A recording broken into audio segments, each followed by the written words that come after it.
morning and welcome to the Newshour agenda. I'm Madhav. After a very hectic day 3 of this special parliament session, voting on the women's reservation bill took place. 454 MPs voted in favour of the bill as a consensus seems to be building for the historic bill. Team India now seems to be changing goalposts with a focus to give OBC spin to the women's reservation bill. Just months ahead of the 2024 Lok Sabha polls, the opposition would not want to be in a spot where it's seen as opposing almost 50% of the women electorate. Leading the charge was Congress's Sonia Gandhi, who demanded that a sub-clause of OBC reservation must be made. When UPA brought in the women's quota bill in 2010, it was opposed by parties like the SP, the RJD and the JDU because it didn't include OBCs. Today, it is ironically the Congress that is demanding the inclusion of OBCs. Sonia Gandhi and Rahul Gandhi turned the focus instead on OBC politics, asking why women from backward communities haven't been given a quota within the quota, seeking a caste census. पहली दफा स्थानीय निकायों में स्त्री की भागीदारी तय करने वाला संविधान संशोधन मेरे जीवन साथी राजीव गांधी जी ही लाए थे। कास्ट सेंसस कराकर schedule caste schedule tribe OBCs की महिलाओं के आरक्षण की व्यवस्था की गई। सरकार को इसे साकार करने के लिए भी जो कदम उठाने की जरूरत है वह उठाने ही चाहिए। भारतीय राष्ट्रीय कांग्रेस की मांग है कि यह बिल फौरन अमल में लाया जाए। There is one thing, in my view, that makes this bill incomplete. I would like to have seen OBC reservation included in this bill. I think it is very important that a large chunk of India's population, large chunk of India's women should have access to this reservation. And that is missing in this bill. The moment the opposition raises the issue of caste census, the BJP tries to create a new distraction, a new sudden, event, so that the OBC community and the people of India look the other way. With the opposition bloc kindling the chorus for the OBC reservation and pointing out how there should be a quota within quota for OBCs and how the community was ignored by the BJP, Rahul Gandhi's claim of how only 3 secretaries in the central government were from OBCs received a strong rebuttal from Home Minister Amit Shah, who recounted exactly how many OBC members there were in the cabinet. मैंने ये सवाल पूछा कि ये जो 90 secretary हैं, ये जो हिंदुस्तान की सरकार को चलाते हैं, जो बजट को चलाते हैं, इनमें से ओबीसी कितने हैं? नरेंद्र मोदी जी प्रधानमंत्री हैं, ओबीसी के लिए काम करते हैं। मैंने ये सवाल पूछा। मैं आपको जवाब देना चाहता हूं, हिंदुस्तान के सेक्रेटरीज 90 में से सिर्फ 3 ओबीसी से हैं। ये जो सेक्रेटरीज हैं जो ओबीसी कम्युनिटी से हैं, ये हिंदुस्तान के सिर्फ 5% बजट को कंट्रोल करते हैं। अब इनकी समझ है कि देश सेक्रेटरीज चलाते हैं, मेरी समझ है देश सरकार चलाती है। मान्यवर, संविधान की स्कीम है, देश की नीतियों का निर्धारण इस देश की कैबिनेट करती है। और सारे जो ओबीसी का राग हड़पते हैं, उनको मैं कहना चाहता हूं, आपकी पार्टियों ने कभी ओबीसी प्रधानमंत्री नहीं बनाया, भारतीय जनता पार्टी ने ओबीसी प्रधानमंत्री बनाया। You're watching the News Hour at 10, debate number 1 on Times Now, Super Prime Time. Let's take this across to our guest. Joining us with us is Sanju Verma, National Spokesperson of the BJP. Lalita Kumar Banglam is a former chairperson of the National Commission for Women. Juhi Singh is spokesperson of the Samajwadi Party. Dr. Eja Yadav is spokesperson of the RJD. But let me start first and foremost with Tehseen Poonawalla, who happens to be the lone male member of this panel. Tehseen Poonawalla, let me begin by asking you this. Why is your party suddenly shifting towards this OBC focus? We had seen Mr. Kharge refer to this in Rajya Sabha yesterday, but the manner in which Sonia Gandhi and Mr. Rahul Gandhi today spoke about OBC reminded one of what happened in 2010, where there was no mention in that particular version of the women's bill. And incidentally, time and again the Congress has said that we are the initiators of this women's reservation bill, and perhaps so. But that version of the bill, it is also a fact, did not have any such provision for OBCs. So why shift the goalpost? Good evening, Madhav. At the onset, why you let me wish all the women on this panel, all the women in India and all our fellow citizens, congratulations on the women reservation bill passed through the Lok Sabha, and hopefully it will be passed tomorrow in Rajya Sabha, and we will have the women's reservation bill. Though I believe this bill may be passed but won't come into existence because of the vague promises of the present government. Anyways, we've got a bill passed. The question that you asked me about OBC reservation, while I fully acknowledge that the Prime Minister has put his category in OBC after he became Chief Minister Gujarat, so today he's in OBC, and I do believe that there is the most number of OBCs representation given in the cabinet by the Prime Minister. The fact also remains, Madhav, that in India, in every sector, our OBC fellow citizens, and not just OBC, SC, ST fellow citizens are underrepresented. May I just put before you, how many of our judges today in the Supreme Court are OBC or from the Dalit community? How many of our chief justices, please just don't interrupt me, they're very important. How many of our chief justices have been Dalit or OBC? How many today in Uttar Pradesh, the great state of Uttar Pradesh, are district magistrates OBC? No, but why is all this coming to one's mind after the women's bill comes into focus? I'll tell you Please why. tell me how and why this is suddenly being remembered by Congress. And the reason I'm asking you this, one second, just reason I'm asking you is this. You know as much as I know that there is SC/ST reservation. Yes. Whether it's government jobs, whether it's parliament, it's there. It exists. Right.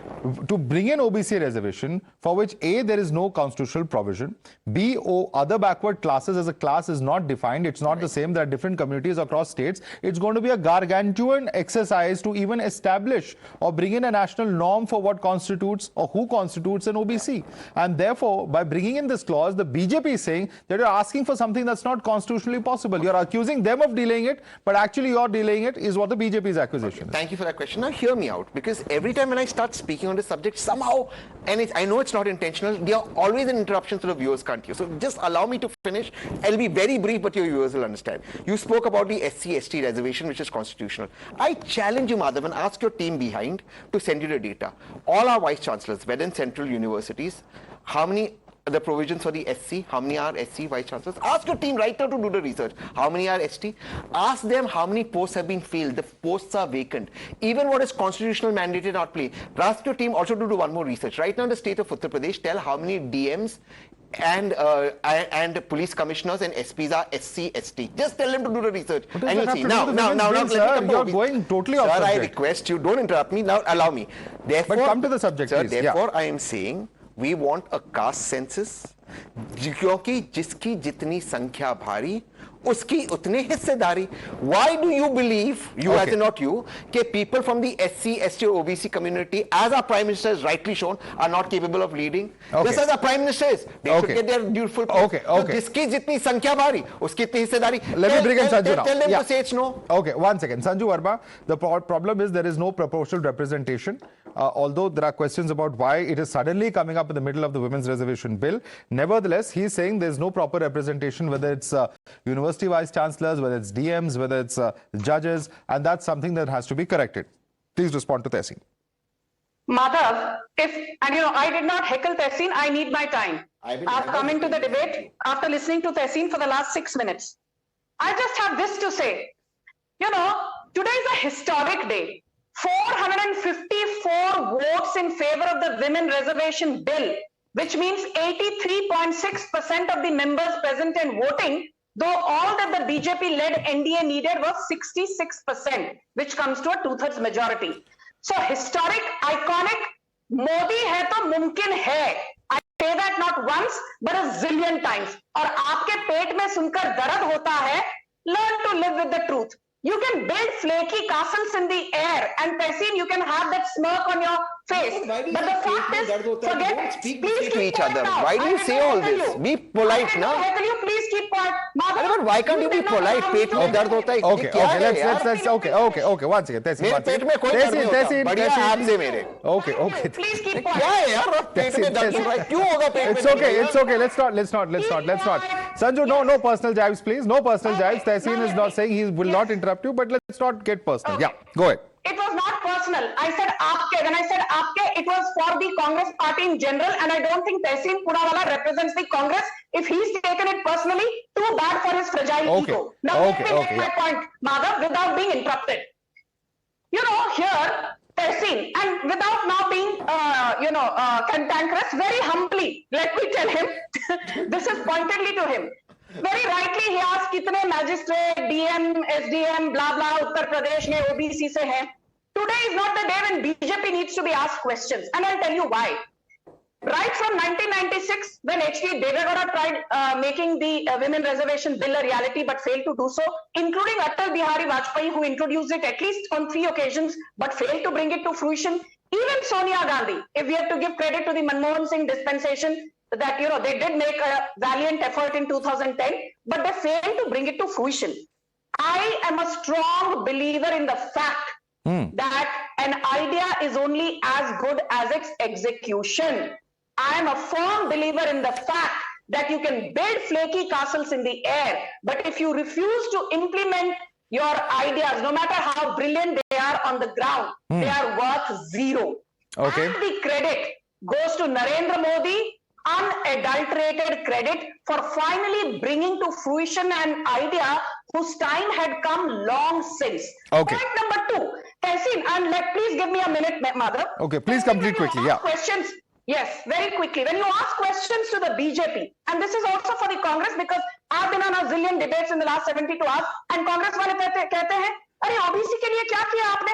अरे भाई साहब, between 2004 and 2014, Congress ruled for 10 good years. How many OBC ministers did you have? Forget about the fact that the BJP gifted the first OBC minister who won by a thumping majority, not actually gifted, Narendra Modi. Forget the fact that we have 29 OBC ministers in the cabinet, which is 36% of the Modi cabinet. Forget about the fact that 27% of BJP's MLAs are OBCs. Forget about the fact that 41% of BJP's MLCs are OBCs. Forget about the fact that today, more than 47% of all startups that have been founded in India or co-founded are run by OBCs, women. Forget about the fact that 70% of Jan Dhan accounts belong to women, especially the marginalized women. Okay. Forget about the fact that more than 76% of Mudra loans have been given to women, especially the marginalized women within the OBC and SC/ST category. My simple question to you is, if you're so worried about women empowerment, if you're so worried about the pichhada work, what on earth were you doing opposing Draupadi Murmu, who came from one of the most backward districts in the country, Keonjhar district of Odisha, representing the Santhal tribe? Okay, So no, I have to bring another panelist, please. No, we have limited time. Please, I have to bring another panelist. No locus standby to lecture the Modi government. Okay. Let me bring in Juhi Singh now. Let me bring in Juhi Singh. The other panelists who are also there, please bear with me. Juhi Singh, let me bring you into this debate. The point is that this entire argument that this government has done nothing wrong or nothing for the OBCs is completely false, and it appears to be more of an election pitch, is what certain leaders of the BJP have also said today. Juhi Singh. Madhav, a law, as our good friend was just saying, is as good as it is supposed to be implemented. And I don't think this bill, irrespective of being passed, is going to be implemented. It is going to be put in the cold storage because the BJP does not have the intention, does not have the timeline, cannot answer the questions as to why they have tied the bill with the census, the delimitation, why caste census could not be done, which is what we are demanding. Our demand was always the same: give a quota to the OBCs, to the SCs, and to the minorities, the women whom we think should be represented in the Lok Sabha and the Vidhan Sabha. And why has the BJP taken the Rajya Sabha and the Vidhan Parishad out of the original bill? That's also a question we are asking. It's really not it is an election pitch, of course, because it cannot be implemented. And I think our learned friend from the BJP would know definitely on not in the coming general elections, definitely definitely, I do not know as far as my calculations go, definitely not even in 2029, because again, I think in 2001, a section which the BJP has been quoting on every debate, they say that the constitution cannot be amended, and then it was said that the census will commence in 2026. So I thought this is also a constitutional amendment, and constitutional amendments, the procedure are meant to be, are there existing in the constitution to take things forward. So if they really had the intention to make this historical bill a reality, they would have done their homework, and our demand has always been the same, whether it was earlier when it was introduced, that but your party last time derailed the bill, was amongst the three parties that actually derailed the bill in 2010. Is it not a fact? Exactly. We did not derail it. Our demand was then the same. It is now the same. Include the OBCs, and I think we will again and again keep asking for the same thing, because that's a marginalized section. Women itself, irrespective of all the data which is being put forward on startups, on mudra loans, on Jan Dhan accounts, how many startups? Let me bring in Lalita Kumaramangalam on that. Lalita Kumaramangalam, is there a difference? I mean, you're a keen observer of politics. Of course, the SP, the RJD, etc. had threatened to vote against the bill at that point of time. That's perhaps not what's happened this time around, but the stance remains the same, they say. But, you know, look at it also from the, I want you to look at it from the political perspective. On one hand, there's a credit war. You have the Congress and the BJP fighting. We had a BJD panelist yesterday saying that his party's chief, Naveen Patnaik, should get the credit. The other political parties saying that they've pushed for it, TMC, for instance. But on the whole, you're now looking at either the goalpost changing or the political positioning changing, because here you have now opposition parties saying, why not bring in the OBC vote? Is this some kind of counter or some kind of push ahead of the 5 state assembly elections and the Lok Sabha election? Because the BJP is asking that, is this their commitment to the women's reservation bill? Lalita Kumar. Madhav, can I ask a simple question of all parties who are saying OBC quota for women? Is there an OBC quota for men? And if political parties can give OBC men seats from the general quota, why can't they give OBC women seats from the 33% quota? I mean, what is left of the 33% quota after SC and ST women are given seats? It's as simple as that. Where there is a will, there is a way. Elections are coming up in 2024. The political rhetoric is bound to sort of go up by leaps and bounds and become shriller and shriller. Today, the simple fact for somebody like me is that after more than 75 years after independence, finally women have seen a ray of hope, where we feel that, yes, in Parliament and in the state assemblies, we will get the opportunity, first, to make our voices heard, second, to make the demands that women need for this country to be properly developed. Remember, we are 50% of not just the electorate, but of the population, 1.4 something odd billion people and counting. And also, it should not have to be that all policies that benefit women and all governance that benefits women should have to be pushed top down from the center. Who takes credit, who doesn't take credit is a political issue. Obviously, Sonia Gandhi will say that Rajiv Gandhi should be given the credit. To be fair to Rajiv Gandhi, he should be given the credit for the reservation of women at the panchayat level, which he saw through. But no Congress government has been able to see through a women's reservation bill for the Lok Sabha, Rajya Sabha and the assemblies. Right. No parties across the board have given enough seats to women, which is why this bill was needed. So now all the rest of it, according to me, all this hoo-ha, noise, all of it is just noise. Thank God the bill has been passed. Thank you to those who voted for it, even without wanting to vote for it, because politicians also know that women today have started voting in much, much larger numbers. Today, our votes count. This is not charity being done to us. This is something that women, that many women whose right it is and was never given it, are finally heaving a sigh of relief. There are many people who deserve credit for it, but Mr. Modi has had the smarts to time the bill so beautifully that it has been passed and will be passed in both houses of parliament. Right. All Absolutely. these years we've not been able to pass the bill, so what's all this big talk about? Today the bill has been passed. Let's heave a sigh of relief as women and stop being petty. Celebrate at least for a day. After that, start your politicking. The fact is, that parties must learn to sometimes put human beings before politics. And all this, all these 25 years ago, 45 years ago, 10 years ago, the main thing is for all these years, the bill was never passed. Today, it has been passed. So here, credit is due to Narendra Modi. Just as much if someone claims that Rajiv Gandhi should get the credit for the Panchayat reservation, Modi ji must be given the credit for this. That's a fair point. I want to bring woman in India also gets the credit. I agree to that.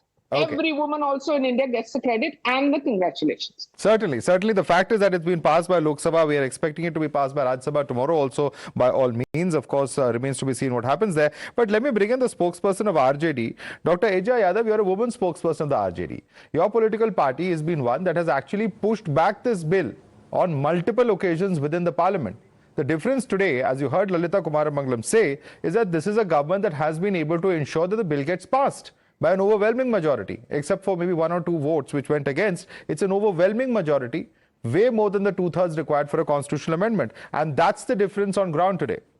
Dr. Yadav. See, I'd like to say that our stand from the beginning has been the same. When it was first brought in the parliament, we said that, of course, we want reservation. Why 33% reservation? Why not 50% reservation for the Adi Abadi?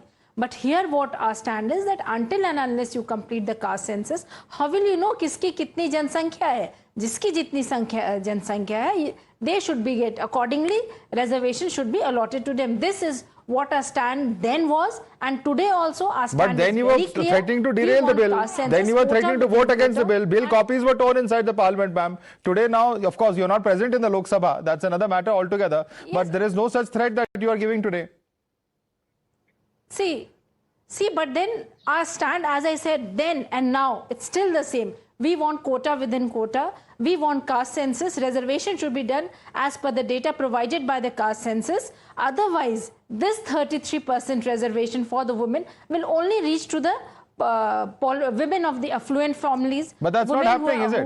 From the political families. But that's not happening now. Women who belong to the deprived section of the society, it will not reach to them. Are your members in Rajya Sabha going to vote against it tomorrow, ma'am? Until and unless there's the data of the caste census. Ajay Yadav, are your members of parliament in the Rajya Sabha going to vote against this bill tomorrow? See, what I believe, this bill is an incomplete bill. Of course, you're talking about 33% reservation, but will this bill actually reach to those women, to the downtrodden, to the deprived section of the women? No, it is not going to reach to them. It will okay, this bill is not going to reach the downtrodden sections, similar to what Mr. Kharge said yesterday, similar to what Mr. Rahul Gandhi said today, but at the end of the day, the Congress did vote in favor of the bill. That's the difference. Let me bring in Sanju. Let Sanju respond, then you can come. Thank you. Madhav, I want to specifically respond to the query that seems to be coming up from the opposition's end on every debate pertaining to caste census. I want to expose the opposition's hypocrisy on the caste census. In 2018, the BJP passed the 102nd Amendment Bill.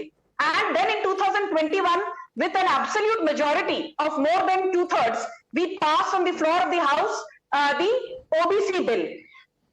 And it is the BJP which gave the National Commission for Backward Classes constitutional status.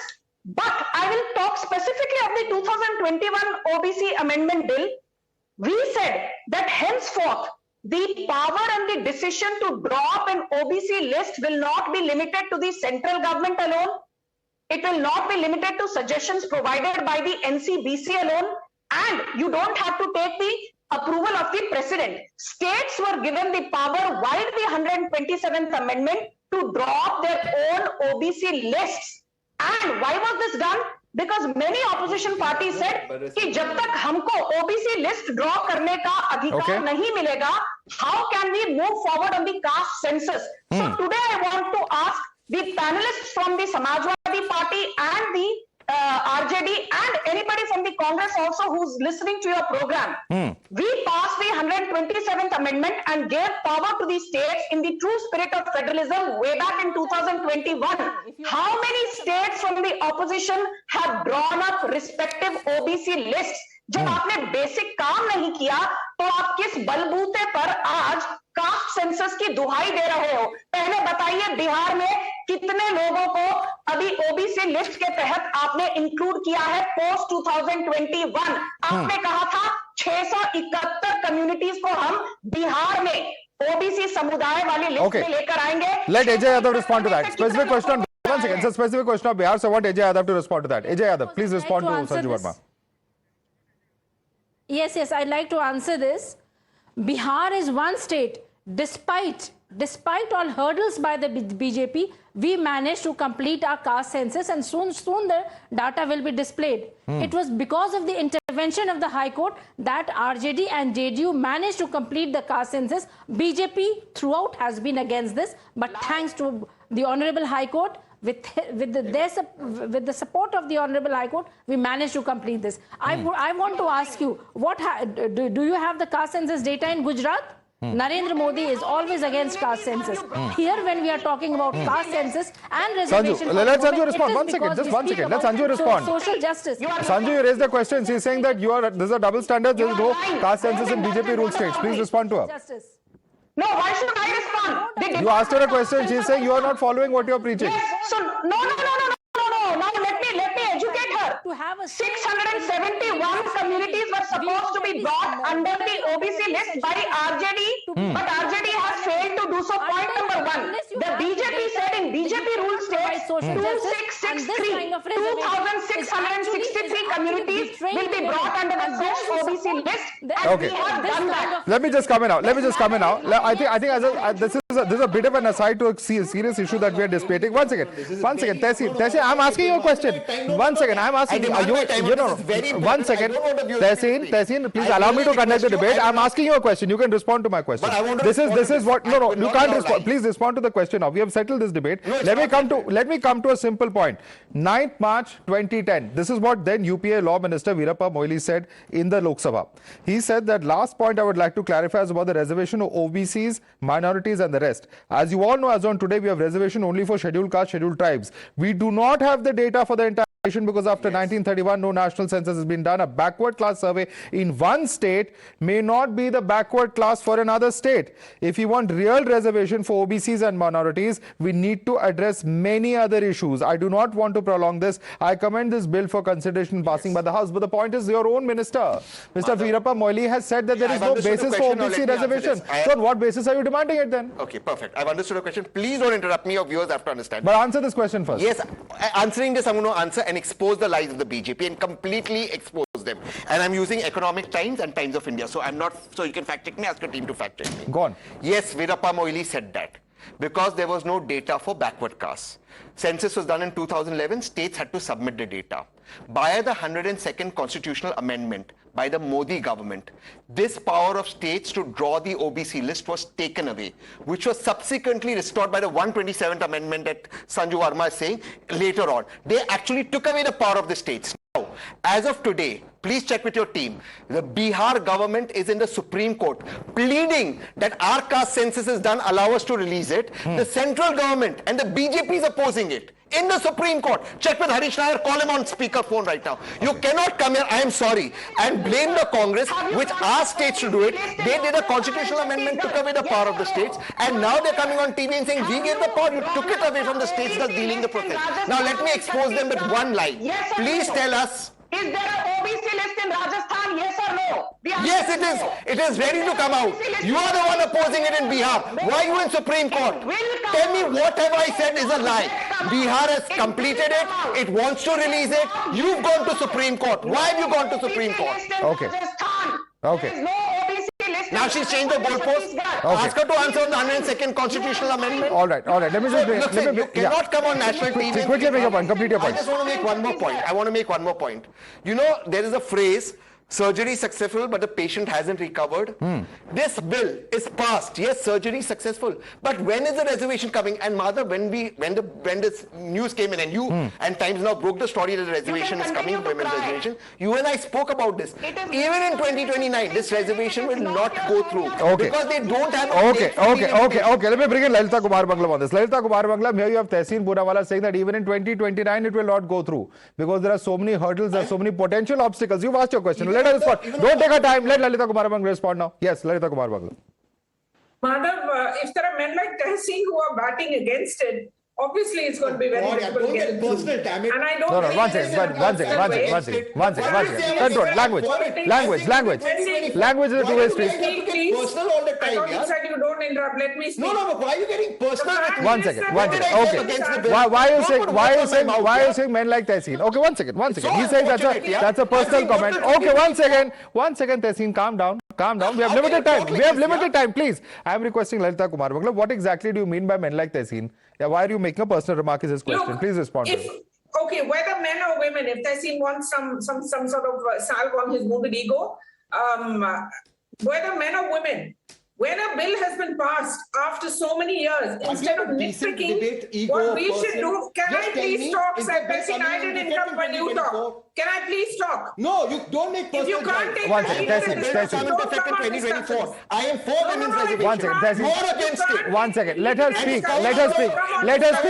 her speak. She has clarified that it's not a personal jibe. One second, Tehseen. She's clarified that it's not personal. She's making a generic comment. Don't try to shout her down.